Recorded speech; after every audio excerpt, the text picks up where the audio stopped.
will say, I want to be honest with you. When I hear people say like wife, I feel like I've been like neglecting that word for so long when it comes to me. And maybe I never saw myself as one. And I'm trying to like unpack that in my life.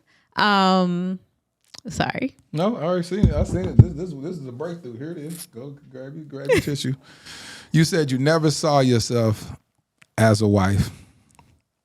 And that's the reason why you were vibrating on such a low level, entertaining guys that would never, ever put a ring on your finger. I didn't even see myself as someone's girlfriend, let alone someone's wife. Because of like my upbringing and what I saw in my home when I was young. I never imagined my public healing would inspire others to heal across the world. I thank you for using him to reach the world with a message of hope in relationships. But your life does not. God, you are my publicist. We laugh. We share the unadulterated truth. He said, not only have I not divorced you, I ain't exposed you. Oh! We didn't marry fans, we married forever. And we wanted forever to act like a fan. Reveal her, Jesus. I will not compromise on getting a woman of God. You don't have to. And Father, I declare for his future wifey, thank you for preserving her. This season, I declare miracles and manifestations. See you selling scripts. And you're unique. You ain't like nobody else. I noticed that right away. You being true to who you are, you're going to attract. It's a Hebrew word, hayil, and it was translated wealth. And it means people, it means men, it means resources, and it means means. I'm LaterrasW Whitfield, and this is the Dear Future Wifey podcast. Welcome to the Dear Future Wifey podcast. I'm your host, LaterrasW Whitfield. Listen, let's get this out the way. Are you still shacking up with us? If you're still shacking up with us, come on, can we just finally get a commitment? We're about to hit our 3-year anniversary. Hit that subscription button and subscribe. Make sure you turn on your notification bell so you'll be notified about upcoming episodes. We are on our way to hitting 300,000 subscribers. So can we hit that before April the 15th? By our 3-year anniversary. Matter of fact, I'm going to be launching something on my community tab where I invite people to share videos, 30 seconds to a minute, sharing how the Dear Future Wifey podcast has impacted your life. So be on the lookout for that. Today is March the 29th. Today is my 45th birthday. I wish Cino would have had the confetti drop out the ceiling or something, but wasn't in the budget, so it is what it is. But listen, a lot of y'all have been DMing me saying, and for the last couple of years, I've always avoided it. Y'all have always asked, you have a P.O. box where we can send you something and send you a birthday card or send you a gift? And I've always just deflected and like, no, I'm good. But this is a season of miracles and manifestation. And so right before recording this episode, I ran out and got me a P.O. box. Was even late to pick up our guest today, getting that P.O. box. So I'm gonna share that with y'all. Those that wanna send a card, you can send it to Dear Future Wifey at P.O. Box 3937, Cedar Hill, Texas, 75104. That's Dear Future Wifey, P.O. Box 3937, Cedar Hill, Texas, 75104. Whatever you send, I greatly appreciate it. And thank you so much. And I pray that God blesses you for being a giver. I've been looking forward to this interview for a minute. And we're going to talk about how challenging it was for this interview to actually happen. So without further ado, welcome to the Dear Future Wifey podcast. My homie, Necole Kane. Hey, guys. Look at Necole is in the building. She's in the building, I'm y'all. so happy to be here, though. Like, I think I came across your podcast, of course, when everybody else did. When the wig fell off? Yeah, you know what I mean? I had to make sure my hair was okay today before we came on. But I remember thinking after watching a few videos, like, I'm going to go on that podcast. And I swear you tagged me like the next week. Every time I put out into the universe, God, I want something, he brings it like within a few days. And then you I'm get like, scared when it comes. right. I'm like, God, I said I was going to go on one day. not today. I'll be having to get prepared first. But yeah, you tagged me. I saw it, let it ride. Then you tagged me in something. I'm like, because you'll comment on the video and then you just disappear. And I'll be like, hey, Necole, I would love to have you on the podcast soon because I've watched, I have a friend, shout out to Kimberly Alexander. She loves the mess out of you. And she just admires how you've been able to pivot in your career. And she was just like, you need to interview her one day. You need to interview her one day. And so when you commented on one of the posts, I was like, hey, Necole, would you like to come on Dear Future Wifey podcast? Radio silence. And I was like, okay. And then you comment on another post. Necole, would you like to be on Dear Future Wife? Check your DMs. And I said, okay, this girl, I don't know what's going on with her. What was that about? I wasn't in the season of sometimes you're in a season of just trying to take in the lessons. And I wasn't in a great season then. But you told God that you wanted to do it and then just disappeared. I mean, I didn't mean the next week. So yeah, but I'm here and I'm very excited. I love the platform you built. So talk about how many attempts we've had at making this happen. Oh man, this is the third. The first time you ever spoke to me, I was like in a really depressive state, but working through some things. And I think you felt it would be powerful if I came on like right in the midst of that. Yeah. And I just wanted time to sort everything out. And then I flew down here probably 2 weeks ago to do the podcast. And then you had some flight delays. Yeah, I was delayed in Toronto. So that was in the month of, that was in February. Yeah. Yeah, so in February, 12-hour delay, and I apologize again for that happening because you had flew all the way here, and I was like, we can do it at 11 o'clock at night. And you was like, and I was, again, going through something then that I felt like, this podcast interviewing, and this is online forever, you know? Yeah. Like, so now I feel like this is the perfect timing. And I get to celebrate your birthday with you, so. That's dope. Yeah. That's why I say everything just happens for a reason. Yes. And I've always told God, bring the right people at the right time. Absolutely. And so this is the right time, and you're at a great space. For those that don't know you, who is Necole Kane? Necole Kane is a dynamic visionary who claim to fame is from my celebrity blogging days. Everyone knows me from my first site. Not everyone, but everyone came to know me from NecoleBitchy.com, which I ran that celebrity gossip and entertainment news site for 7 years. And then from there, I transitioned into running a media company called exonecole.com, which after 2 years, it was sold to Will Packer, company Will Packer Media. And I stayed on board and ran that site for another 5 years, which made it 7. 7 is the number of completion for me. So I like to call myself the queen of career pivots. Yeah. Because 7 years, I'm going to switch and do something else. Another 7 years. So I'm in my third act as the founder of a vitamin and supplement company called My Happy Flow. And we help women have pain-free, symptom-free periods. So we have all natural products. And I created this line for Black women specifically. You know, all women have, different period complications, but Black women have like the highest rate of fibroids, instances of PCOS, and period trauma. And I knew that there were better solutions for us rather than birth control or hysterectomies. And so this product is a game changer. That's all I have to say. This calling that God has placed me in right now is so big.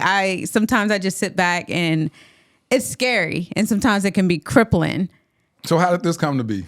How did this come to be? My Happy Flow? It was a lot of different things that led me to My Happy Flow, but one of those things was my mom passed at the age of 41. And I, held her hand as she took her last breaths. She passed from breast cancer. And so when I was a gossip blogger around the age of 35 was when I was getting close to the age that she had passed away. And that's kind of what made me transition out of running a news site, because I felt like I was living my life as a spectator to everybody else's lives. And I knew if I had, say, if my life was as short as my mom's and it was cut short at 41, I would only have, at the time I was 35, so what, 6 years left? Yeah. Was I going to spend that watching other people's lives, like playing on the sideline? And so that's what really made me do the shift into something more positive and purposeful. But in the midst of that, I was studying holistic health and hormones, because I wanted to make sure I didn't. So hold on. At 35 is where you shifted from the Kobe? Yeah. Okay. Yeah, a lot of people thought I was way younger. Because even now, if I'm like, I was 35, people are calculating in their heads. Hold on. Carry the 2 minus people the 1. People are calculating right now like, sis.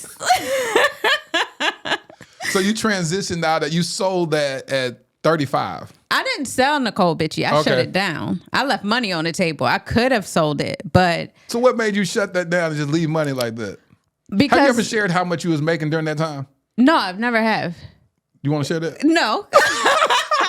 Because I ain't making it now. No, it don't matter, because I want to know the faith move that you had to walk away from that money. To walk away from so much money and really didn't have a solid plan lined up of how I was going to make money in my next venture. Yeah. Because I didn't really know business like that. Like now I'm on my third business. I'm like, okay, I know business. But back then I was a blogger. I wasn't a businesswoman. Yeah. And so I had all this money coming in and handled by business managers and all this other stuff. But, it was like, I do sometimes grieve my old life of being able to take a last minute trip to like Bali or, you know, or just buy a plane ticket and not even look at the price. Yeah. Now I'm like, well, what's the best deals? Like, can I do some influencer type of relationship? Right. Can I stay at your hotel in exchange for promo? Absolutely. And being flown everywhere for free, not having to ask for stuff, first class everywhere, staying in the finest hotels. I do grieve that aspect of my old life. But like I said, what I have going now is so much bigger and so much greater and impacts so many more people. But to your point, leaving money on the table, I was leaving a lot of money on the table. And what I did was whatever I had left, when I left, I poured all into this new site, not having a plan of how this site was going to make money. So I'm paying all these writers, all these people, and I'm like... Hold on, before we get there, what made you leave it alone? What made you just close down the site with no exit running strategy? A celebrity gossip site is just very toxic. And I was... Like most of us, when we're bloggers, we start something because we're passionate about it. But after 7 years, I was a different person. Really? I was a different person. I was ready to attract different type of people into my life. And I knew running a site like that, it was just so toxic to my spirit, my mental health. I woke up every day wondering how it was affecting other people who was reading the site every day. That was on my conscience. If I was to die today, would people be at my funeral talking about how I gave them good tea versus like, you know, how I actually made them feel, how I impacted their lives? Yeah. Like I really wanted a more fulfilling life. I wanted to be present when I was with people. And how were you then when you were in that space? How was you paranoid around? Like, what were you? I was definitely, I felt like I had to look over my shoulder all the time. Like I never felt safe. I also, I felt numb like right now. And I say numb just because now I feel everything so intensely. Like if I like somebody, I feel it so intensely. If I'm with someone and they say something that makes me feel happy, I feel it intensely. I was just on autopilot. Really? Yeah. Did you know that during the time? Or no, this is reflection. So, but in the time, how were you showing up? Were people that you have your inner circle saying, you've been changing? Like somebody, maybe a day one that knew you when you were 27, 28-ish. And then they go, before you started this site, you were like this. And then over these next, this is changing you. Could they see the actual change? I could just see how I was angry a lot. You was angry. Like, I would go off on people. Like it wasn't a becoming. Like Yeah. I look back I just recently fell in love with who I am. But I look back on who I was back then, and then even through some of my time at Necole, and I didn't really like that person. So yeah, I moved to Arizona because I was like, I'm gonna make this switch, and Arizona is about the healing. You moved from where to Arizona? Well, I was in LA at the time, Okay. so I moved to Arizona so that I could make that transition, and that's when I went through my healing journey. I kind of like went through isolation. And it's funny because after I like left Necole bitchy and I'm looking in the mirror, I didn't really know who I was anymore without all of that attached. Like I didn't know who I was to the core. And it's hard because if you don't know who you are, how can you attract what's for you in your life? Like I didn't know. It was almost like a whole identity crisis. So were you dating during that time? Did you have boyfriends or were you in any serious relationships? The thing is, I felt like I was so big as a blogger. It's like, who do you date? Who's gonna date a celebrity gossip blogger? Nobody. Like who gonna date me? Mom, meet. And her. my face was out there. Yeah. So who gonna date me? And I got it. And so like there was just a string of periods where I wasn't dating, I wasn't having pleasure. Having pleasure. This is a Christian podcast. No, we keep it real though. I can say sex. We keep real. We say sex. We got Okay. Christians over here having sex, so we say what it is. Okay. Yo, we come on. Okay. I went viral talking about struggle vagina. So come on. Okay. Yeah. It's that type of party. Okay, Yeah, I got yeah. something for y'all later. Yeah, exactly. We're going to keep it all the way lit. It's going to always be lit. So during that time, you didn't have any serious relationships. You just had no interactions with guys at all. Not really. And it's funny now, just thinking about dating now versus back then. Like the only guys I had interaction with was celebrities. So and of course, yeah. Yeah, they ain't nothing serious. Yeah. So it was, and it's, so yeah, I didn't really have a lot of, and I tried to stay as far away as I could from like industry men, like executives and stuff. Like if I had to have meetings with executives, I'd always bring a friend or something like that, because the stories. You want to be professional. And it's crazy because as careful as I was, there was always a story about me being attached to somebody, or me, like one of the really hurtful things in the beginning of my career was that everyone was convinced my rise was because I was like screwing my way through the industry. Oh, wow. Having sex with different celebrities, industry execs and stuff like that. And so I was getting access to all of these things because I sold my soul. And when all of this was happening, I was like 4 years celibate at the time. That all of this. So you sitting there like, wow. And sometimes you're like, I'm kind of jealous of the person they think I am, because I'm not getting any. I'm not getting any, like no type of action. So yeah, and that let me know like people are gonna talk regardless if you doing it or not. And I do feel like, to be honest, there were some people that played into those rumors versus shooting them down when they could have protected me as men.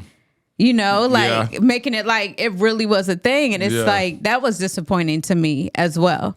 Dang, so I never knew all that. Yeah. So it's like, because I've never like watched, I've never been into celebrity gossip or whatever, but your name was so big that whether I wanted to know you or not, I knew of you. And then I remember one thing, because I do graphic design or whatnot, but somehow I went to your website years ago and I saw this image of this woman, you coming out of a computer screen. Mm-hmm. And so I was like, oh, that's dope how they did that. That's a really dope graphic or whatnot. That's the only thing I remember. Yeah, it was like an alter ego. Yeah. Mm-hmm. And so I was like, this is really dope. And so that's the gist of what I knew about you. But as far as rumors and knowing what it was or what you do and all that stuff, I just didn't know. I just knew that you was this successful blogger. That even some TV shows would actually play off of what you did and all that type of stuff.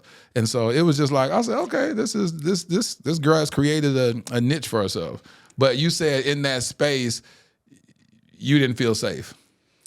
No, like I remember I left out, me and my publicist, who's one of my best friends right now, but at the time we shared an office space in New York, and I had walked out of the office with my makeup artist to go to a BMI award. And as soon as I walked out the office, she got a call that just said, "Tell Necole she's dead." And the person hung up. And so I'm sitting at this award show. My makeup artist get a call, and she's like, "Hey, we got to go." And I'm like, "Why?" And she knew she wasn't going to get me up out of that seat unless she said, like, "I'm not supposed to tell you, but somebody called the office talking about, tell Necole she's dead." And like, so that type of stuff, like that was just. Now I understand why you said I just shut it down. It was like, yeah, I had private investigators come to my house when I lived in Atlanta at first. And it was during the whole Chris Brown and Rihanna, their whole case, and a private investigator showed up at my door. And it's funny because it's over 10 years later, and he was actually on the internet talking about when he showed up at my door. Like in an interview with Vlad TV. It's crazy. I was just, and then the way he talked about showing up at my door, and he said she thought she was protected. That's what he said in the video. And I'm just like, people had no idea what you have been what through. I was going through behind the scenes just to even have a career like this. But you was making good money. I mean, if it costs you your piece, it's too expensive. Woo! You said if it costs you your piece, it's too expensive. It's too expensive.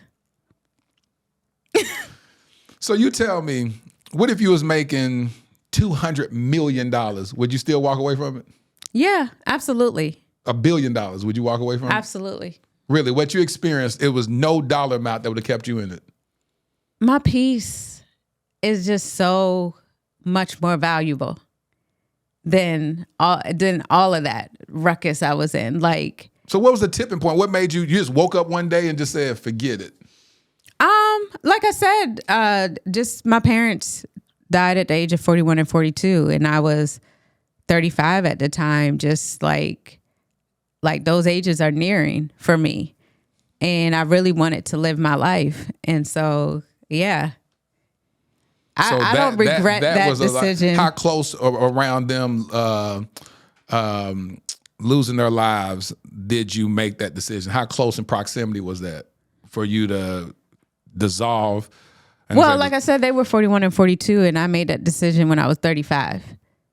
But I'm talking about when they passed. When they passed, I didn't even, like, they didn't live to see me successful. Oh, they didn't? No. All right, so you were saying that as you was looking at the age that they passed. Yeah, absolutely. You just said, I'm coming up on the age of that I need to do something different. Yeah, absolutely. Okay, I was thinking. Their deaths reminded me that life can be short. Yeah.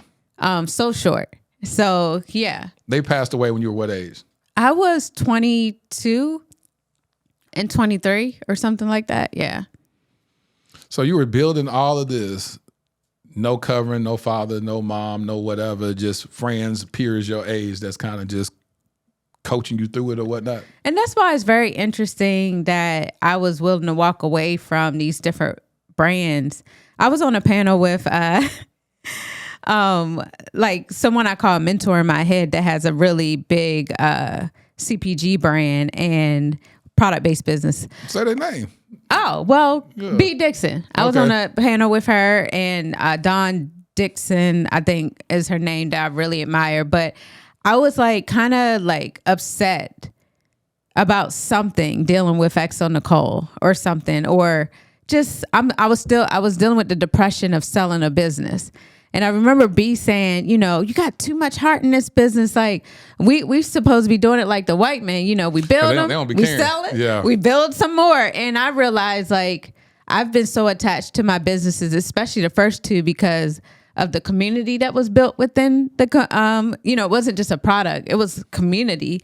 But second, these were like my little babies that I birthed. Like they were the only things I had and what was getting me up out of bed every single day to like reach the people, like, and so when you took that away, I was losing my sense of purpose. So this is why I took it so much more serious, walking away from Necole Bitchy first and then selling Exo Necole, because when you sell a site, you don't have full control anymore.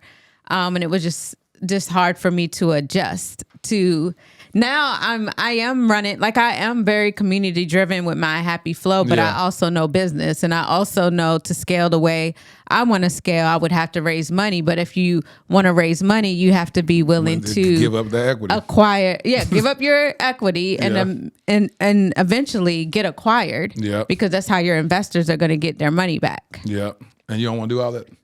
I mean, I'd rather see this product in as many Black women hands as possible. And I keep saying Black women because our healthcare system fails us. When we go in and we have the period pain or the fibroids or the PCOS, we just get pushed on to birth control until it's time for a hysterectomy, and I just, like I said, God gave me a purpose so big with this. It's scary. I'm preparing myself every day for the magnitude of the calling. What's so beautiful about all of this is these defining moments that you've had.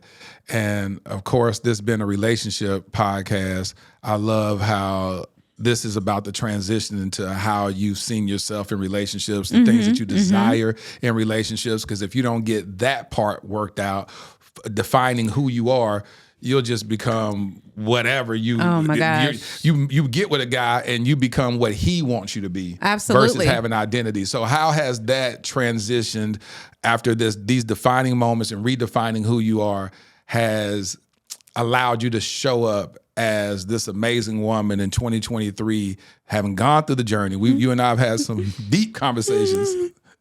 I told LaTerra, stop talking to me, because he will have you talking for hours. It's like, what we gonna talk about on the podcast? like, just stop talking to me, okay? So you went through a journey. You said that back in what month of that where you said that we was going to do the podcast? Let's say back in November. No, we're going to go January. back here. Yeah, January. Yeah. January the 4th, I dropped the episode called Healing from Heartbreak. How did you identify with that episode? I noticed you asked that with your guests, over the last seeing how it resonates with everyone. I think for me, what were you going through? It was funny because I understood the woman's point of view that might have broke your heart, and it was interesting to see it from the man's perspective. And I think I was going through something similar where I told a guy that I was dating the same day. I might have been. The same day. I told the guy I was dating, like, hey, timing is one things I forget to surrender to. Maybe this isn't the right time. And like, I tried to, self-sabotage, bow out gracefully. He ain't did nothing wrong. Did nothing wrong. And so just seeing you being so open, honest, transparent about just how you felt, how that impacted you. It gave me a lot to think about. And what did I tell you when we had that conversation? What'd you tell me? I said, you better go get that man. You better call that man back and let that man show up. You was like, oh, Necole, like he was triggered during our first pre-interview for this podcast. He was so triggered by me. I was so triggered. I was like, I just have a lot of things I need to heal. I said, but he ain't saying that. I said, he ain't running. Yeah. And I always say this. I'm like, if you got a man, see, we want this fairy tale courtship, this fairy tale love journey where you're so perfectly healed, he's so perfectly healed. Y'all come together and y'all like, oh my God, I've been waiting you on my whole life. There's no adversity, there's nothing. Y'all get married and y'all sail off into the sunset. And the reality is you meet people in seasons. Yes, I understand sometimes it's just not a good season to meet somebody. But at that point, it was already too late. You had already been talking to him since November. And so it's 2 months in which he's been showing consistency in your life, saying that, hey, listen, I don't care what you got going on. I'm still here. I'm still showing up every day. Why get rid of that person to go then chance it on somebody else that if you were to go through it, you've gotten over the hump or whatever you're going through, it's year one. Y'all been through year one of dating. Then you run into whatever obstacle that is. He's like, oh, no, I ain't signed up for this. You're right. I ain't signed up for this. And he gone. And you like, but the last guy, when I was like, well, you should stay with the last guy. Yeah. Because I wasn't built for this. Absolutely. I will say, so I left Necole like for good in September of last year. And I didn't know I was grieving the way I was. Like, here I go, grieving another business. And so October came, and it was a lot of things. Like, I knew my new company wasn't in a position to pay me the salary that I made at Necole, the benefits. So there was everything changed for a second. Like, I knew I was about to go in a season of temporary discomfort. Yeah. And so I meet this guy right in that season. And I was just like I had told God, I'm about to prepare myself for my person. I feel like I've freed up, I'm not running 2 companies anymore. I'm just running one. Yeah. So now I've freed up time. I've freed up space for my person to come in. And so I told God I'm about to get prepared. And I meet this guy within days of me saying that. And I'm like, God, I didn't mean tomorrow. Like, I meant, could I get that 3 to 6 month healing period? We swear we need 3 to 6 months Just healing. Just make it up. And I realized, but every time I told God I'm getting prepared for my soulmate, he's dropped a man in the picture. And I noticed it's because I need the man in the picture to prepare for my soulmate. Because how do you know what your triggers are in real time? Like, you single talking about I'm healed. Really? Wait till somebody come in and start like. That's what I say.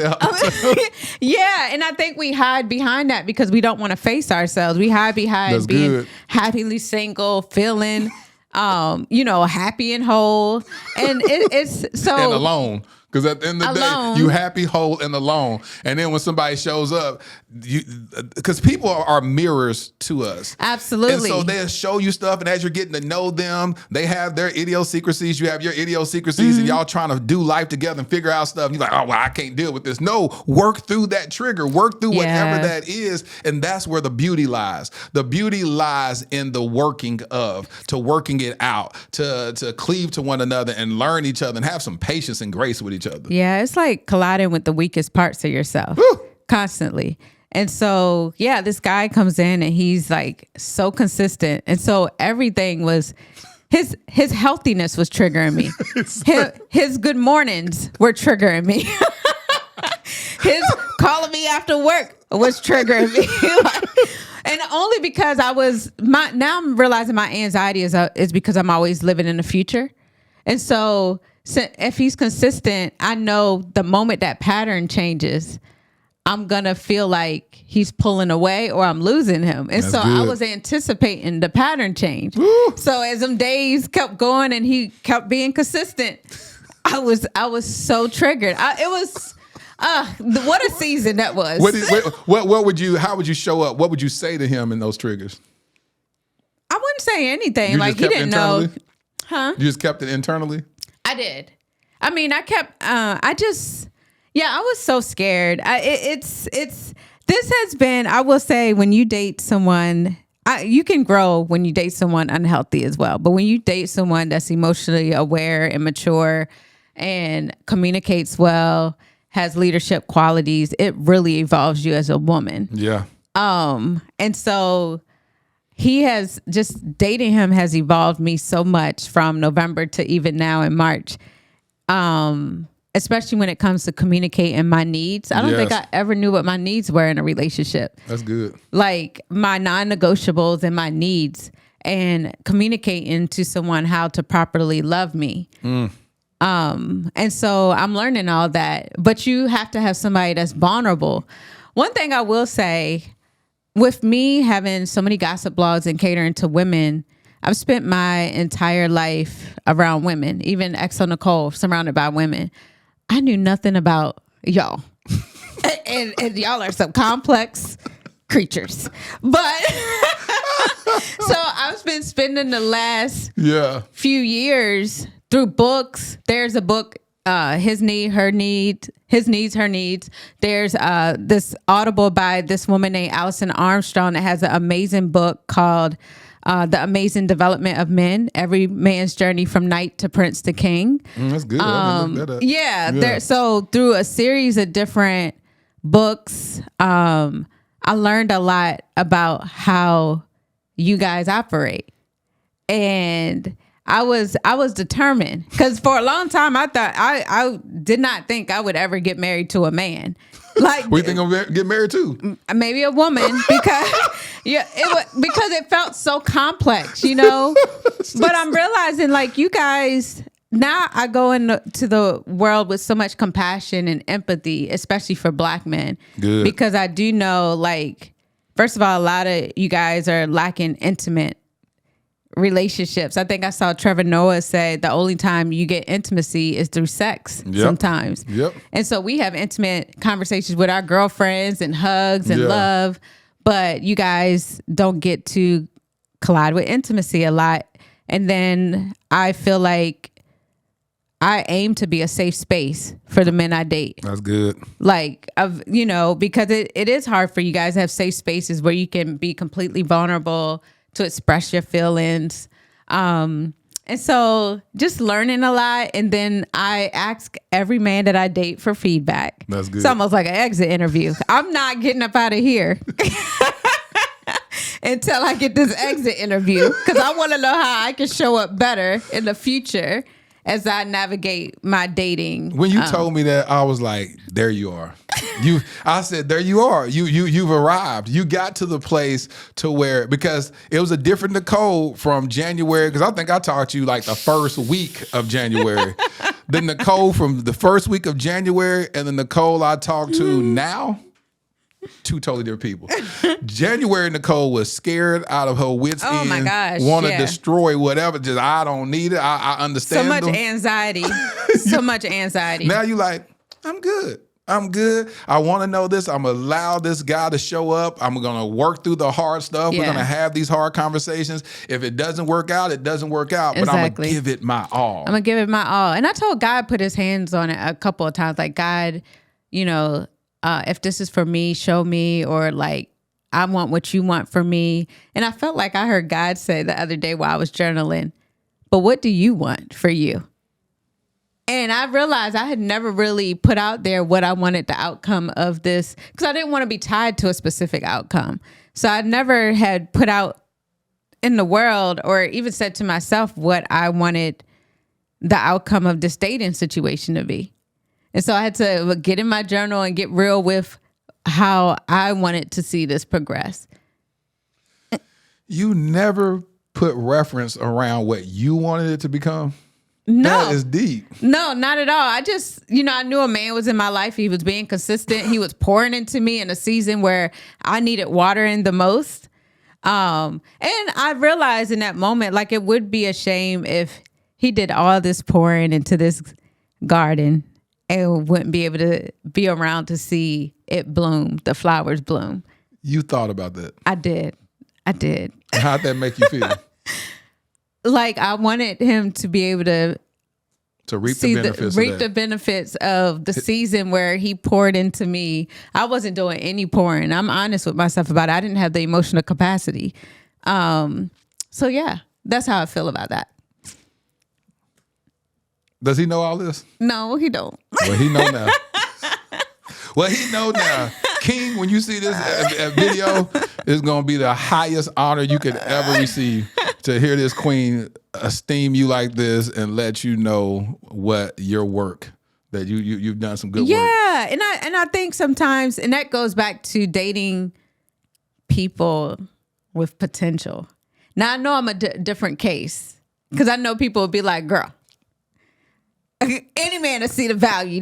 I'm sorry. I do have a high sense of self-worth. So I do walk around in life like I am a hot commodity. Yeah.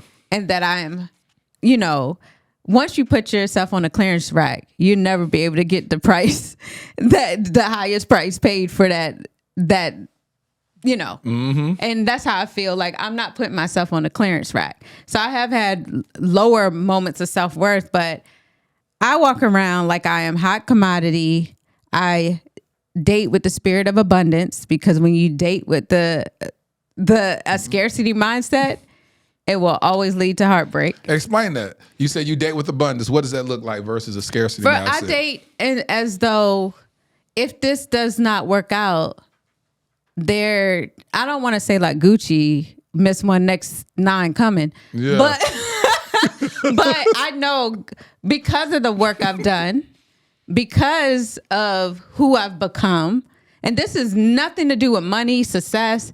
This is like internal work that I've done, that the next person is going to come and the next one until it's the right fit. I think sometimes women, especially I'm sure you calculate the ages earlier in the podcast episode. I am a woman over 40. Right. And there was a time, may they rest in peace, when there were a lot of negativity going on the internet around older women. 30, that are, if you're 35, 37 35 and older, woman, almost leftover. like you. I even seen someone online recently said, the older women get, the lower their standards get. And for me, the older I saw that, I got, the higher my standards got. But it's a self-worth thing. It has nothing to do with age. And so I say that I do feel like we sometimes sit around in the house talking about where the good men at. Honey, they at the grocery store. They're at the gym. You might got to get on an app, but we have to be proactive in our pursuit of love. Do you believe in dating multiple people at the same time? Going out on dates, maybe. Yeah. But I will say, because I've been talking about this a lot with my friends that are successful, and I know they're like, don't have all your eggs in one basket and date around. We don't be having time. We running whole businesses. You want me to? That's a full-time job, and then you want me to have a full-time date life, rotate different guys. These different men. My energy is different energies. It's a lot. I would rather not. I want stability in my life in this season of my life. So how long do you weed them out then? So with I don't want to get a guy the cliff notes to y'all relationship, but the reality is, so you're focused on him right now. Nobody else get a shot. You know what? They weed themselves out because there are some people from my past that have tried to come in the door recently. Yeah. But I will say, when a man has watered you in the way that this man has, it doesn't matter who come back around. You can circle the block. It's cool. You could just what is it? Spectate. You can spectate from the sideline. Window shop. But when you've poured into a woman in the way that this man, I feel, has poured into me, you don't even have to worry about her like straying, and because the men that are coming her way are the what you doing text men, the where you at men after 11 p.m. What you doing? You up men. And I'm responding back at 5 a.m. Yeah, I'm up. What are you? So you missed that opportunity. I'm up. I'm on my way to the gym. What are you doing? You're like, well, that didn't work out how I planned it. Exactly that. So yeah, that's where I am. So you found that because of who you are now, the guys that had the privilege of having you in the past, y'all on two different spectrums. I was dating different in the past. That's why I tell people don't date when you're vibing at a low frequency, because you're going to attract low frequency people. Yeah. Right? And you're going to settle for people you wouldn't normally settle for. And so I tried, like if I'm in a season where I'm going through depression, low self-worth, that's why I wasn't sure I wanted to date last season when this man came in the picture, because I wanted to make sure I was attracting the right thing. So how do you explain that then? So even in that season, you didn't feel like you were vibrating on the level to attract this type of guy with intentionality. So how do you reconcile that now? Because you prayed the prayer to God and said, God, I'm in this season, but then Necole wanted to sabotage that which she had prayed for. But I will say, especially if you're watching this, like I know they used to get on us for making lists. I make lists and I check it twice and I look at it every other month, making sure. And my list isn't more what he's going to look like physically. Yeah. It's more like how he's going to make me feel. Yeah. His characteristics, his values. Yes. His values. We talk about high value all the time, but my values have to do with, are you healthy? Are you, because health is wealth. Yeah. Do you value your health enough do you value yourself enough to get up in the morning and feed into you before you pour into the world? And that could be anything. A man getting up, eating his breakfast, going to the gym, opening his blinds, reading his Bible, whatever that looks like, reading his Bible. But what is your morning routine? Do you have an evening routine?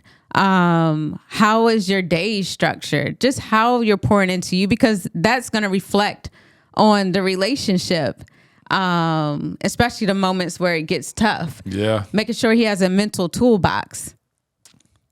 So that's what my list is more about, like values, and values have a lot to do with just how they're taking care of themselves and how they're showing up in the world. Like a lot of people just put so much value on how much money a man makes. Yeah. Half the men are absent, emotionally unavailable. They got millions of dollars in there. Right. Sending you to on a spa day, but they ain't there. Like, and they think that's cool. But I want to spend time with you. She said they ain't there. Because they think that's sexy. They think that's like things like that is sexy, and it's like, but It'd be working with a lot of these women, you know. And then if it stopped working with you, then he'll just go get another woman. You're right. Again. And it's just, you know, I will say, dating in Atlanta. Here you Ooh, go. child. Everybody always say Dating in Atlanta. God tell bless me, us. So what is that? I hear everybody say that, and it'd be ellipsis. Dating in Atlanta. ... The dating culture in Atlanta is so interesting. I think it's because they've made women believe it's so many more women than it is men. Right. And then they start factoring all these other things. Yep. I think the problem is the women in Atlanta that are looking for a certain caliber of men, those men in the house and the women in the house. So how y'all gonna meet?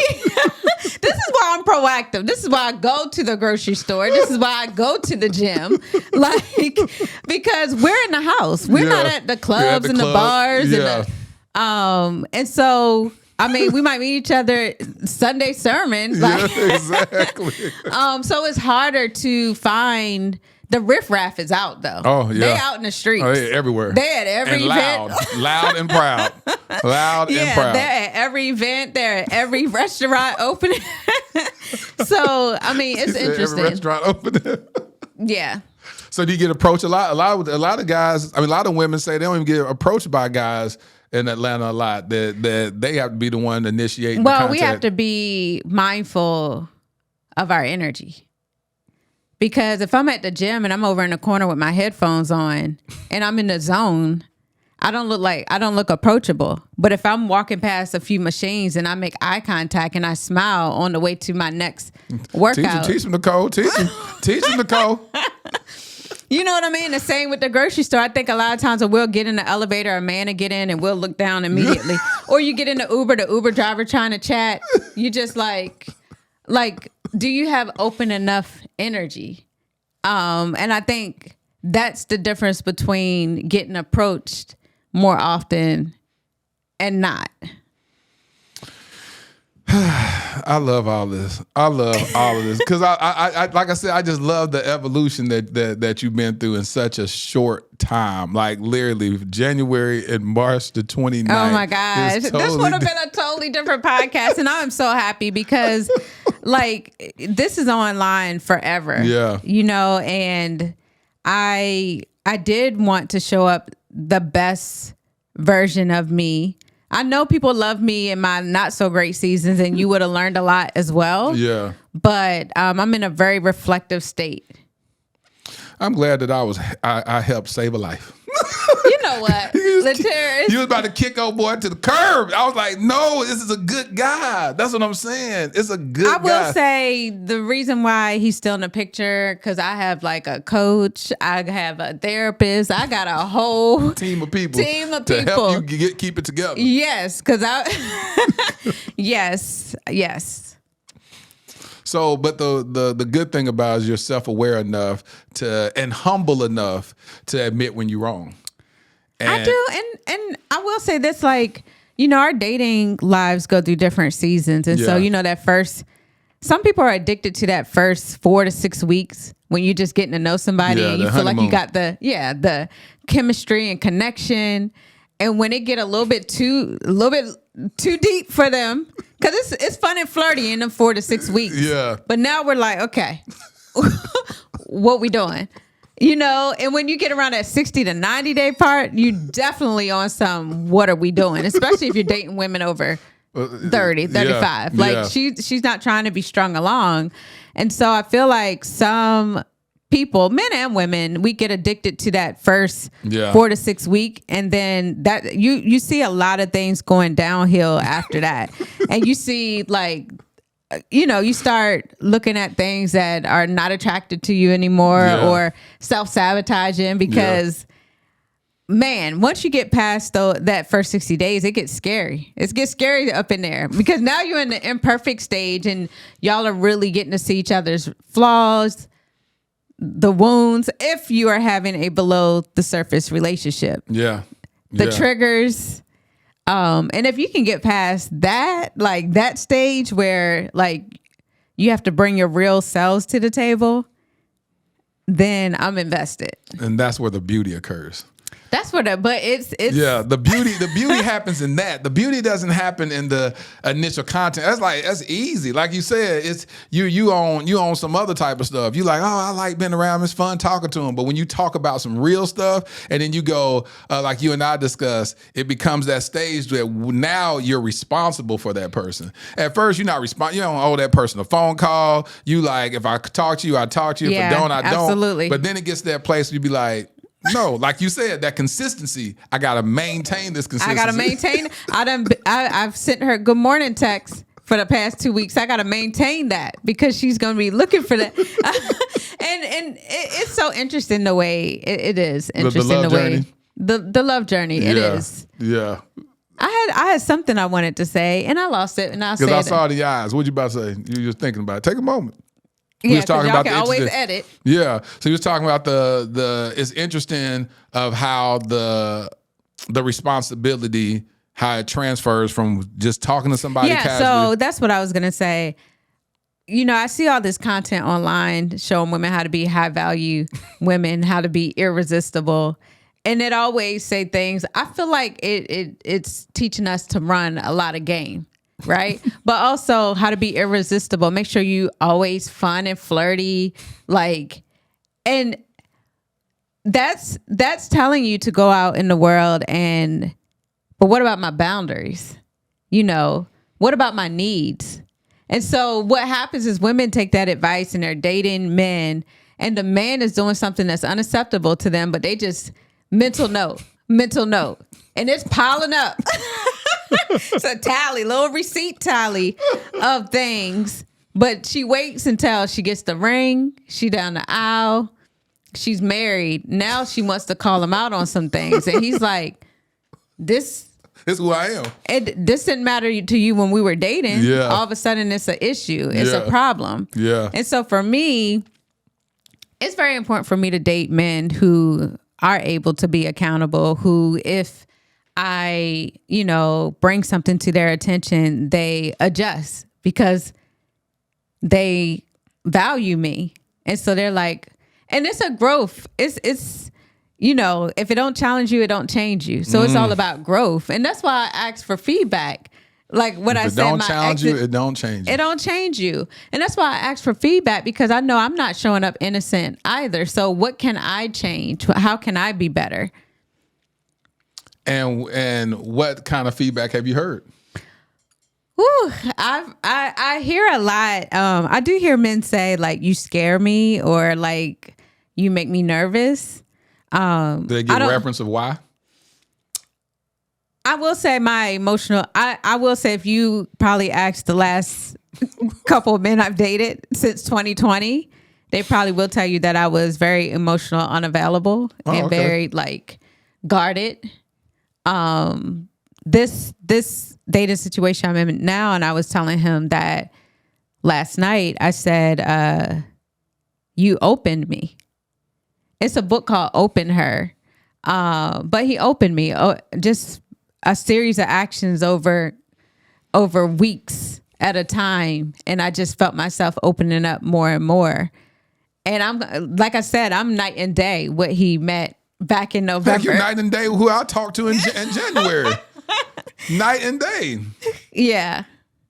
See what healthy communication with the opposite sex can do for you and your growth and your evolution. Yeah.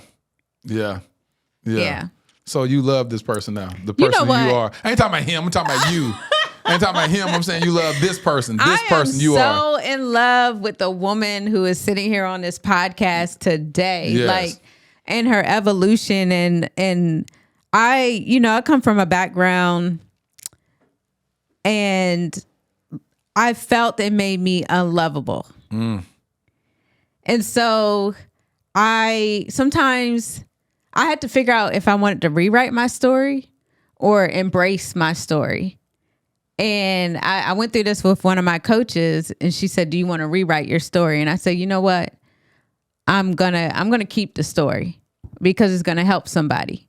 I can go back and act like my childhood wasn't traumatic, but it's not helping. It's not helping anybody."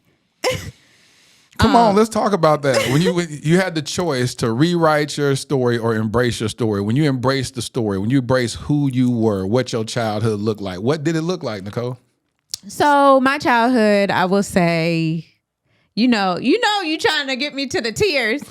We're gonna talk about it. We getting there. We're gonna talk. I think I told you on a call, but I feel like when I talk to a lot of Black women, especially Black women who've grown up in like inner city neighborhoods, very poor neighborhoods, I don't think I've talked to one who hasn't been sexually assaulted at some point. And I know you mentioned it on your podcast. Yeah. And so I felt like where I came from, I felt like almost like my body was a neighborhood's body. Like at any point in time, I could be walking up the street and somebody snatched me up and do something to me, and no one would take my side. And so I think I dealt with like two, I would say, I would call them sexual assaults. They were rapes. Yeah. I dealt with 2 rapes before I was even 18, but then my mom also was dating a predator. Her boyfriend, around 16, I was sleeping with knives under my pillow because I would wake up every single night with this man standing over me naked, but acting like he went to the bathroom and just happened to walk in the wrong room.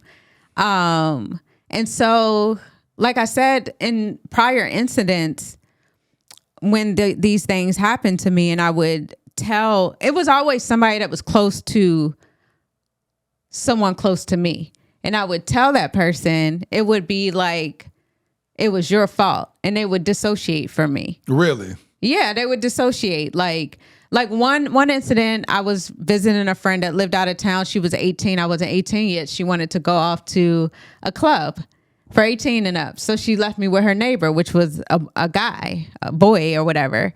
And, whatever happened. And when I told her, I mean, it's like they looked at her and her family looked at me like I was like a Jezebel, like the most disgusting person on this earth. And this man did this to me. And then like I had a boyfriend. I don't understand. I'm trying to understand why somebody would say that. Just makes no sense to me. Yeah. I don't understand it. You were how old? I was 17 at the time. And then I had a boyfriend. He ended up being a bit older than me. And he had a cousin that picked me up and said he was going to take me home one day when I was out with friends. And instead he drove me in the back of like an abandoned building. And so like these little incidents and not being able to feel protected in my own body and in my own neighborhood. And so with my mom's boyfriend situation, I finally told some aunts of mine who lived next door, and come to find out her daughter had the same, I don't know how he was getting in their house, but she had like, she was like, yeah, my daughter like felt like she woke up with this man standing over her and covered in baby oil. And so for me not speaking up, now it's affecting other women in the neighborhood. And so there was this, and probably putting all my family business out there, but it is what it is. I'm healing. But, the sisters, they outside fighting, over this man. And my mom packed up all my stuff and she, got me in the car, and she's taking me to go live with her grandmother, her mother. And I remember asking her, I'm like, Mom, I can't believe you're choosing him over me, a man over me. And she said, until you fall in love, you'll never understand. Wow. And so at the age of 16, love was defined for me as you would choose your own this man over your own daughter. And so, of course, I'm going to have a negative perception of love growing up and not ever want to be in a relationship. I also felt like I was disconnected from my body for the first 20 years of my adulthood. I looked at sex as more never looked at it as pleasurable for the woman. So I never was present, I don't feel, in my sexual relationships. Even now, it's kind of affecting. I was able to take my power back through. I know this is a Christian podcast, but I was able to take my sexual power back through sex toys and that type of stuff. But I even now can tell it's affecting my current dating situation a little when it comes to intimacy, and how he likes to be loved. And this is a piece I haven't talked about with him yet. But it's something I know I can work through. Because again, I can show up in the bedroom when I feel safe. Right. But it takes feeling safe. And that's most women. Not only does she have to feel safe, but it matters what you do before y'all get to the bedroom. Yeah. How she's feeling loved. Whether it's, little deposits of affection or affirming her before you even get to the bedroom. This is interesting that we keep having this recurring conversation this season. Just this recurring conversation. R.C. Blake's had it. The Browns talked about it. Tim Brown, Hall of Famer. He said he was in these streets messing around with a bunch of women. And he felt like God was like, "Oh, you gave me a woman that has dealt with sexual assault throughout her whole life, and now this is the cards I've been dealt." But taught him the level of patience and love and nurturing that it took to open her up, as you said, for her to be vulnerable and feel safe. And I think God is really trying to say something to men. I think God is trying to say something to these kings out here, because I ended up saying it one day where I saw statistics 1 in 5, and then they said they think it's 1 in 3 or something ridiculous. It probably is. It's just ridiculous. And they're just even saying that is disheartening. Now, when you say the statistic. 1 in 5 women have dealt with sexual assault. Yeah. And that's the thing, we're in, before Me Too, like me being in the entertainment industry, always being around entertainment men, and like there used to be this kind of, I felt when I was in entertainment, the men walked around like, almost like if you don't do this, then this won't happen for you type thing.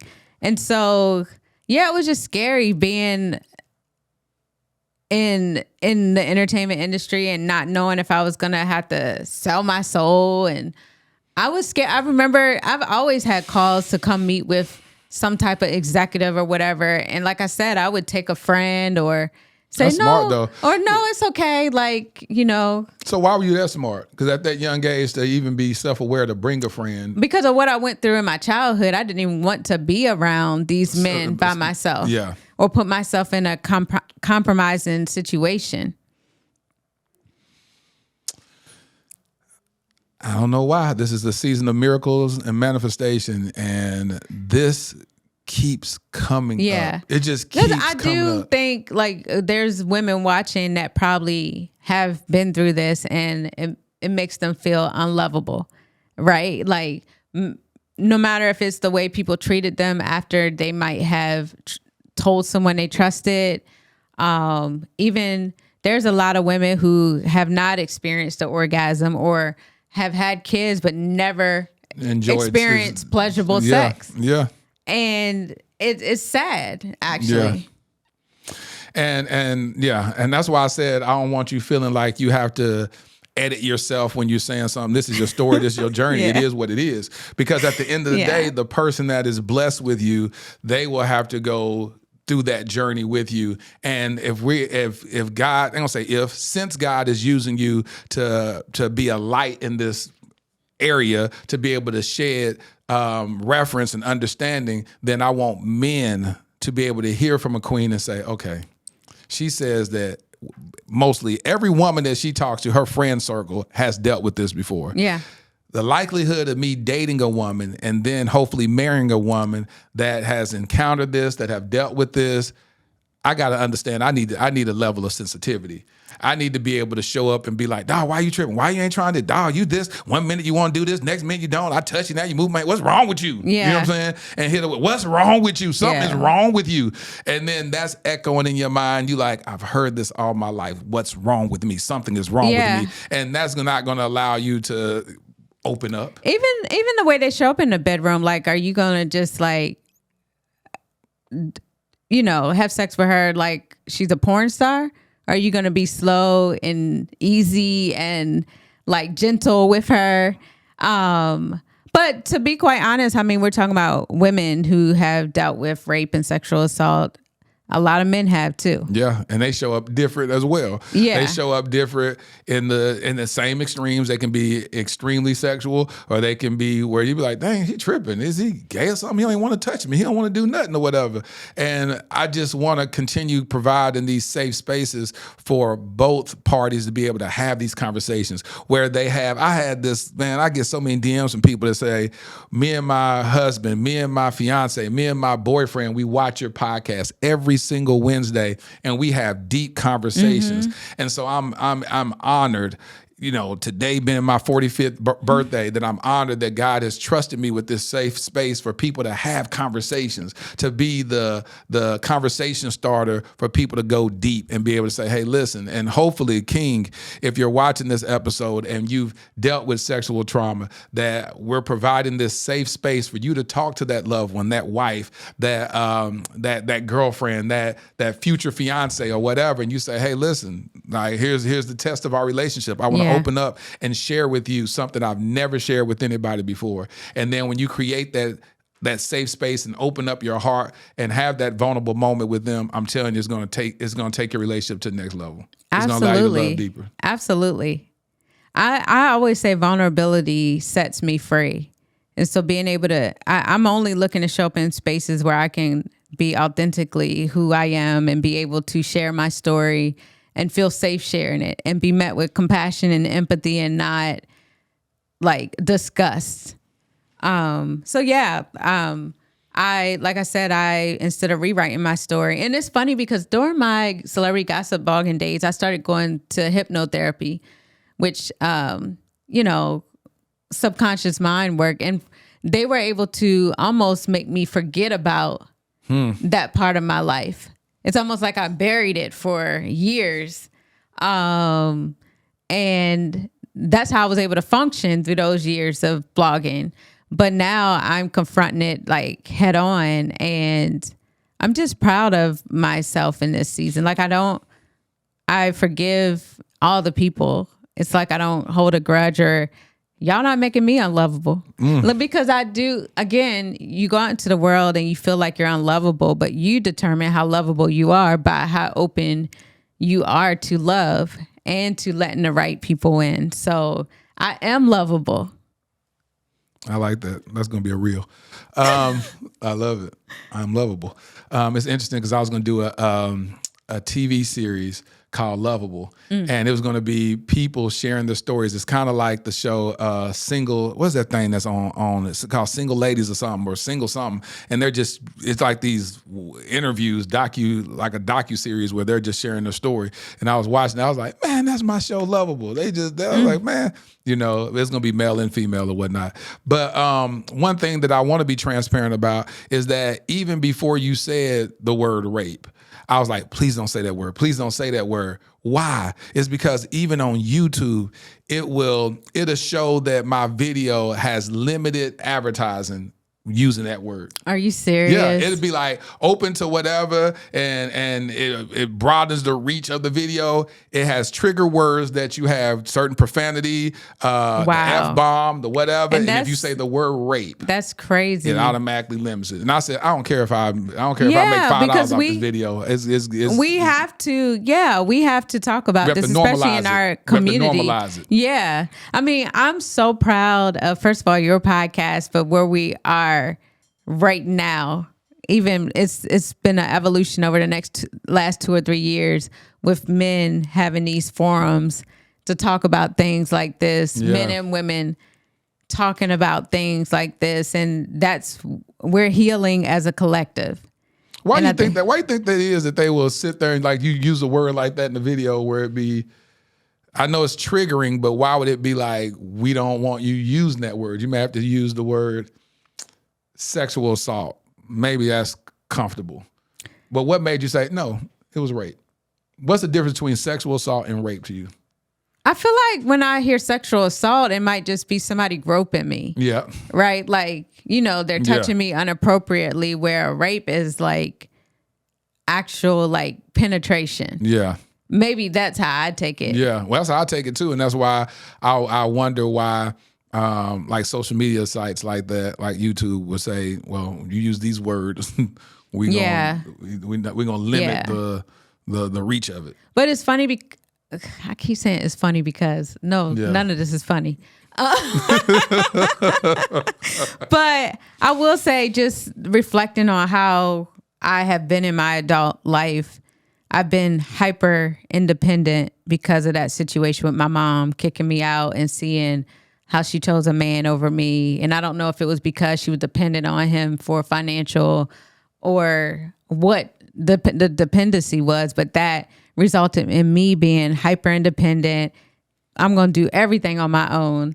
I'm not going to depend on anybody for anything. And then it just really did show up in the way I even maneuvered the industry and even maneuvered relationships. So again, seeing me on the other side of this, being able to allow someone to pour into me and dating in this season in a way, he's unlocked the level of me that no one else has.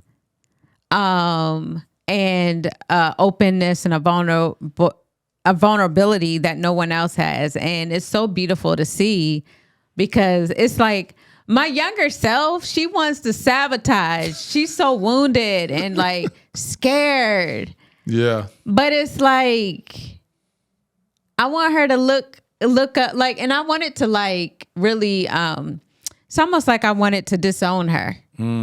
Like, I don't know you. I need you to go sit down. Sit down somewhere. Look, something good is happening over here. I need you to sit down. Yeah. But now I'm embracing her with love because I know where it's coming from. That. Yeah. Why the little girl was so protective? Why the little girl was so guarded? Yeah. Yeah. I love it. I absolutely love it. If you were to call, normally I name the episode before we even start, and sometimes I even entertain it, and I drop the name of it within the first 5 minutes of the interview. But me not knowing what we're going to talk about, because we talk all the time, we don't know what we're going to touch on. And that's why I told you, stop talking to me. Talk to me. You're gonna ruin the interview. What would you call this episode?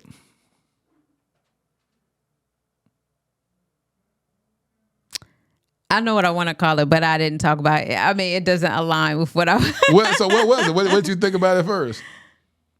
Oh, we can call it from... This wasn't what I was thinking about at first. We can call it... When I think about my pivots, I always think about my calling is it more important than my comfort. But we can name this episode from... No. Because I wasn't unlovable, but from unlovable to lovable. So I don't know. From unlovable to lovable. I like that. He's not going to call it this. I can see him over there now thinking. No, I am. I could call it that. I'm just thinking. I'm like, hey, you said from unlovable to lovable. We gonna, I'll sit around. Navigating from love. But yeah. We can figure something out. Yeah, we're going to figure something out. Hopefully, when y'all update me in the next 6 months.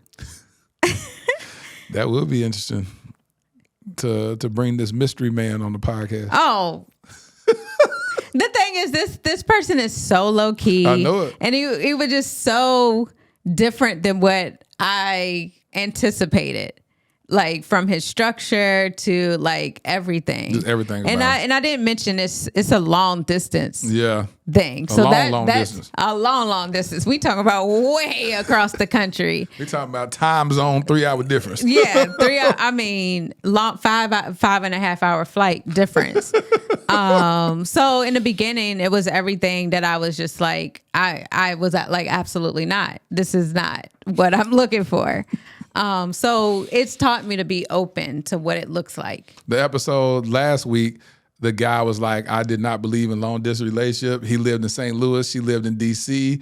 Then throughout the years, couple years later, she ended up moving to Chicago. He still lived in St. Louis. That's a 4-hour drive. And he said, had it been 5-hour drive, I wouldn't entertain it. But it was 4 hours. Yeah. I'd drive 4 hours. And now they're about to get married. I'm seeing a lot of long distance on here. Like the couple that got married in 5 months, they were long distance. Yes. So like we can't be tied to what it's going to look like. Could you get married in 5 months? Well, it's already 4 months. No. But could you get married in a year? Maybe a year. I will say I want to see Seasons. a person through all 4 seasons. Yes. And so that would be hard for me, 5 months. And also I always, for at least 3 of the months, I'm always emotionally unavailable. I become emotionally available in the 4th month. So if you can last past month 3, you're like, oh, like the treasure chest opens up. Like it gets real during month 3. But you think it's still like that, having come through this? Do you think that the next go around, God forbid, I pray this works out, but if it didn't work out, do you think that it will still take you that much longer to open up again? Yeah, because I'm looking at consistency. And I just know it's, again, in those first 60 days, people are showing their best selves. That's good. They sending you calendar invites for date nights. I've been through all the things. They doing all the things that got you like going back to your girls like, oh, like at month 3 it'd be something different. Month 3, it start getting serious because they know like I gotta step up if I want to keep this woman in my life. Well, you've blessed my viewers with this amazing story, this amazing journey, but also you're going to bless them with a nice little promo code from My Happy Flow. I will. So women out there, first of all, I want to say if you have painful, heavy periods, that is not normal. It's normally a sign of hormonal imbalances. Also inflammation and underlying reproductive conditions. Since they never taught us that periods weren't supposed to be painful, we normally get delayed diagnosis or misdiagnosed, or we go to the doctor and they just, again, brush us off or push us on birth control. And that just masks the symptoms, but the condition is still there, getting worse in the background. I don't want that for us. We talking about soft life in this season, and a soft life starts with a peaceful period. My Happy Flow is an all-natural product that balances hormones naturally, and as a result, you normally will experience better periods within the first or second cycle after starting it. It's a daily vitamin, so you have to take at least 1 to 2 a day. But Soft Life 2023, we're not planning our lives around our periods anymore. We're not holding shame because of our periods. If you have PCOS, endometriosis, this helps tremendously with those symptoms as well as fibroids. I actually had a customer come to me. She had 11 fibroids, more than 11 fibroids when she started our product. And she was getting brushed off by doctors. She's trying to get in, trying to figure out if she's going to get the surgery. By the time she saw, I think it was a fibroid specialist, those 11 fibroids had shrank to like 2 or 3 tiny ones. And she was able to get those out of the way. Where you come up with this? God, no, girl. Yeah, and so I've heard of stories from some of my customers. They had fertility complications, couldn't have babies. They got on My Happy Flow and conceived within the first or second cycle. So I'm just so super proud because we're healing our womb space. And that's a double entendre right there. Yeah. In our wounds space. We Womb are and wounds. Absolutely in all areas and make sure you check us out, myhappyflow.co. Use the promo code Wifey for 20% off. There it is. Your first bottle, and if you love it, come back to us, get a subscription. We'll be in your inbox. Every month. Yeah, I love it. Man, listen, Necole, I salute you. I'm glad that you've been able to redefine yourself. You've been able to pivot. And Oh, now man. this new version of you is somebody that can show up whole in a marriage, someone that has grace, someone that has humility, that says, hey, where am I deficient in? Give me a review. I love that about you. Keep queening. I salute this king that's in your life. I gotta say one thing, Yeah.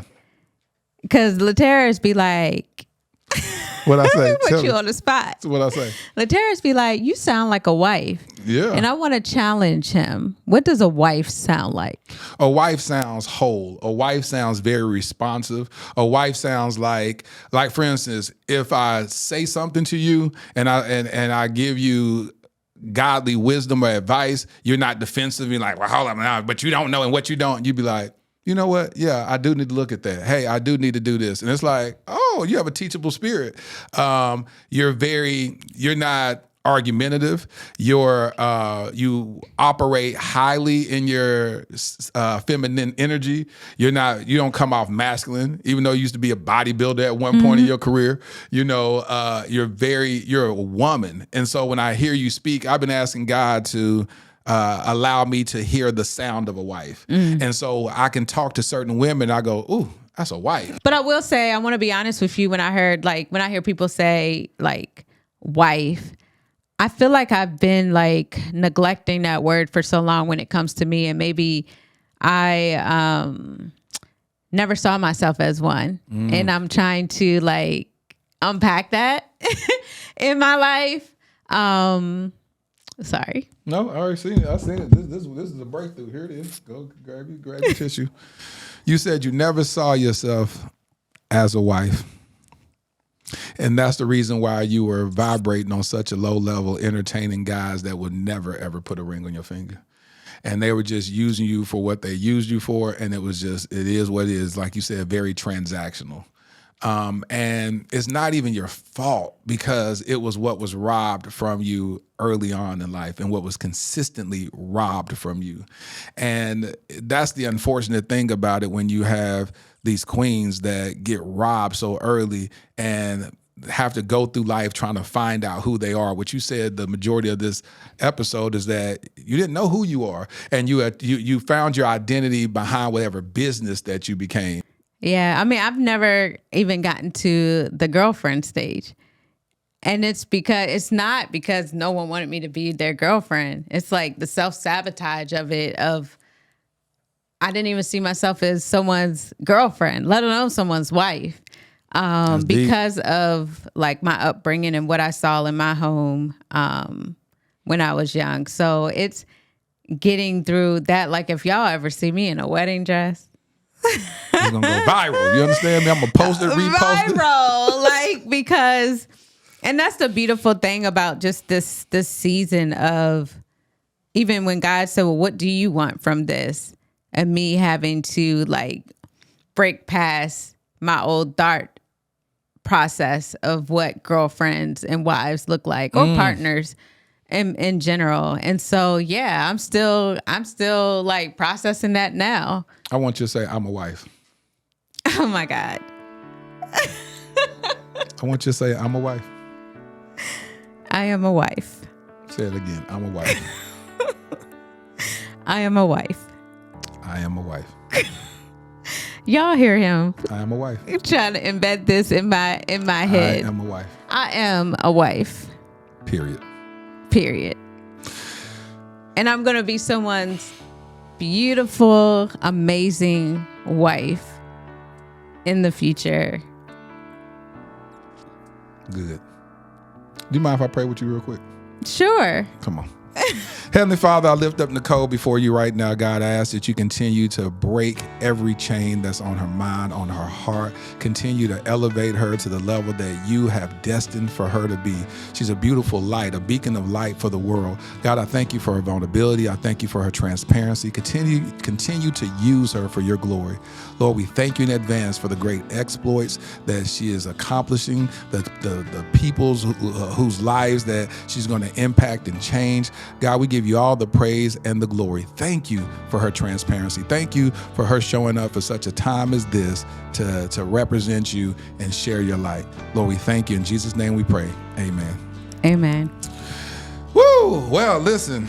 Thank you. This is a great birthday episode. I like this. This is a great birthday episode. I was scared to come on this podcast because I just didn't know what value I could bring as I listened to the different couples and stuff. And I'm going through my season. I'm single, but dating.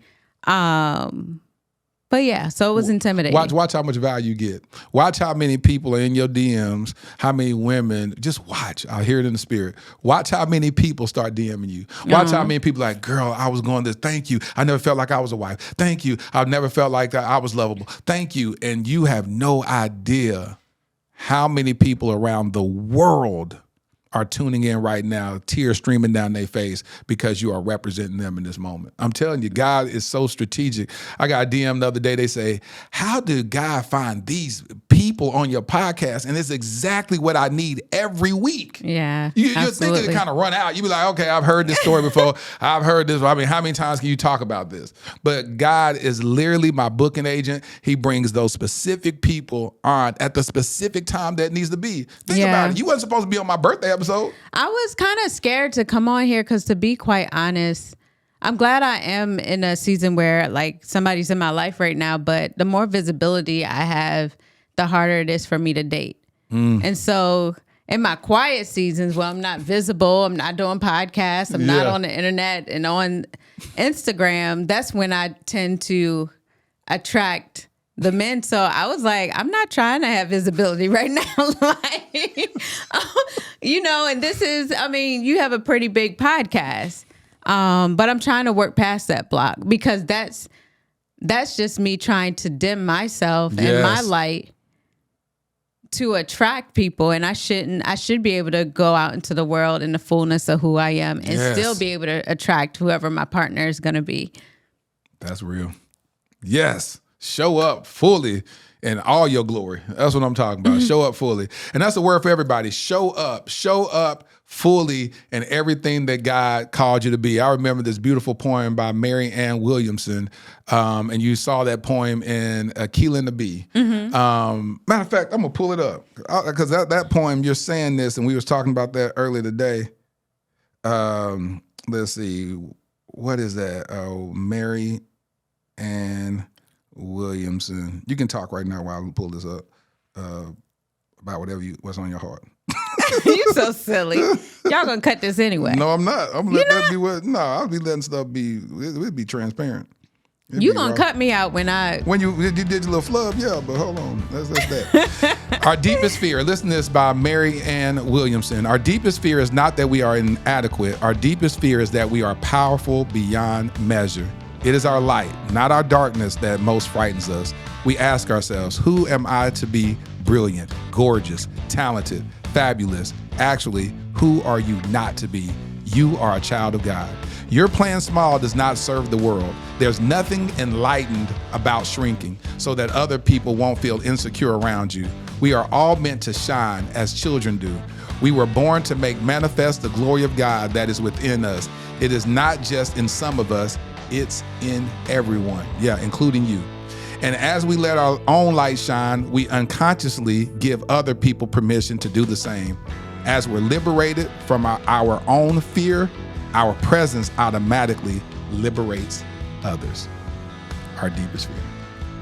Yeah, my deepest fear is like, meeting somebody in these quiet seasons, but is he going to be able to handle when you glow up? The capacity of how impactful that my brand and I am going to be. Like, you met me in a season of mess, but can you fall in love with my magic? Because I'm about to go into a big season for myself. And so that's gonna be the test. Oh, well, brother, I hope you have staying power, brother. I hope you got staying power. Because she finna elevate to a whole nother level. A whole level. Ooh, I wish I could put some money in my happy flow. Lord Jesus. Oh, you can. We're going to figure that out. Oh, well, please. We're going to figure that out. We need investors. Because, Lord Jesus, because this is finna make some money. Absolutely. Oh, Lord Jesus. Listen, y'all give it up for my homie, Necole Kane. Thank you so much. Thank you for having me. Thank you. Thank you for providing a safe space for me to be vulnerable and be my authentic self. Listen, you showed up beautifully today. Thank you. LaDarian, thrusted suddenly into Child Protective Services in 2015. My nephew, Black, a boy. The likelihood of being adopted outside of kinship, slim to none. Armani, 16 years old, Black, a boy, with 5 years in the foster care system before I even knew his name.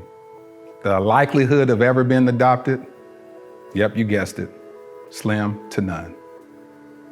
While LaDarian and Armani were trying to survive and barely thrive in an overpopulated and underfunded foster care system, I was living my own life, doing well professionally. Having been a single father with a daughter who at that point was doing well in college, it was my time to live my life, right? Wrong. I felt unsettled, tireless, agitated. There are just too many of our Black children stuck in ambiguity and in the limbo of the foster care system. In 2017, I legally adopted my nephew, LaDarian. Fast forward to 2019, I had no ties to this other young king, but I felt God instructed me to adopt him also, and I obeyed. Starting over with parenting should have been enough, right? Working with various foster care and adoption agencies to help bring awareness to the countless young Black kings in the foster care system should have decreased my agitation, right? Joining the board of directors of Advantage Adoption, an organization that helps find permanent adoptive homes for children in foster care, should have led to some type of resolve, right? No, not at all. None of it felt like I had done enough. I now realize that every one of those experiences was laying the fundamental foundation for my life's mission, Kingdom Royale. Kingdom Royale will be a luxury, state-of-the-art home for foster boys. Our first location will be in the Dallas-Fort Worth Metroplex. We will utilize the whole person approach that instills identity, empowers them to advocate for themselves, and enlightens them regarding new perspectives and limitless options that they thought were impossible. Though the young kings will attend the local public schools that are in proximity to Kingdom Royale, our at-home curriculum will broaden their worldview through participating in the arts, attending various cultural events, learning about and engaging in multifaceted discussions about current events and even relevant historical context, introducing them to gardening and landscaping and even caring for our animals on our farm and on-site stables. We just launched our Startup Capital campaign with the goal of raising $2.8 million. Now, why $2.8 million? Well, in 2017, I created a web series in which I performed random acts of kindness for targeting the homeless community. One of the most notable successes was that one of the videos went viral, garnering 28 million views. However, one of my biggest regrets is that I didn't raise a single dollar to help in implementing a more sustainable plan for the homeless community. So throughout the years, with much remorse, I reflected on not maximizing that moment. I knew if at that time, just 10% of the viewers donated $1, we would have raised at least $2.8 million that could have really established long-term support for the homeless community, or at least started a long-term initiative to do so. This is my do-over. This is our new beginning. Together, we can attack this at the root by specifically helping our homeless Black boys who are already disproportionately represented in the American foster care system. I'm LaterrasW. I've been nominated for 3 regional Emmys documenting my work with the homeless as well as my personal adoption journey. Despite those accolades, the greatest award for me is truly providing the infrastructure for a transformed life. Visit kingdomroyale.com for more details. Crown a king and make a donation today.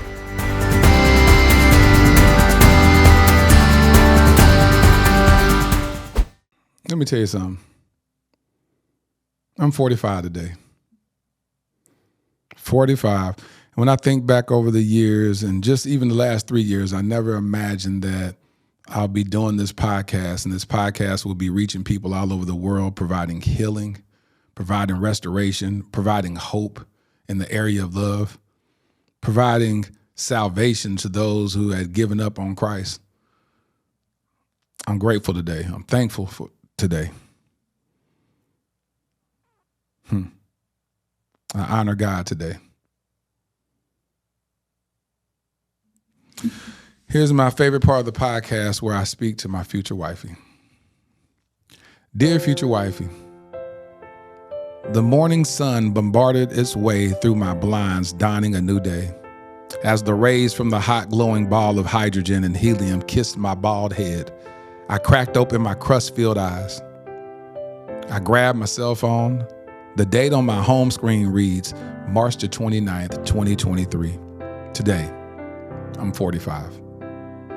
Happy birthday to me. I glanced at the empty spot reserved for you in my queen-size bed. Your side is still untouched. Pillows still in place. Sheets unturned. In all transparency, I never imagined I'd be spending this birthday single.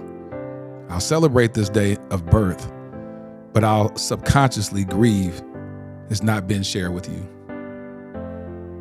They say timing is everything. Sometimes I question if the pendulum in God's grandfather clock is broken. I'm waiting. Still hopeful. Still submitted. Your future hubby. I hope you enjoyed this episode of the Dear Future Wifey podcast. Remember, be lit, live intentionally and transparently, and don't stop loving. Make sure to subscribe to our Dear Future Wifey YouTube channel. We're available on Apple Podcasts, Google Podcasts, Spotify, and Stitcher. We welcome your support. Simply share our podcast with your friends and family.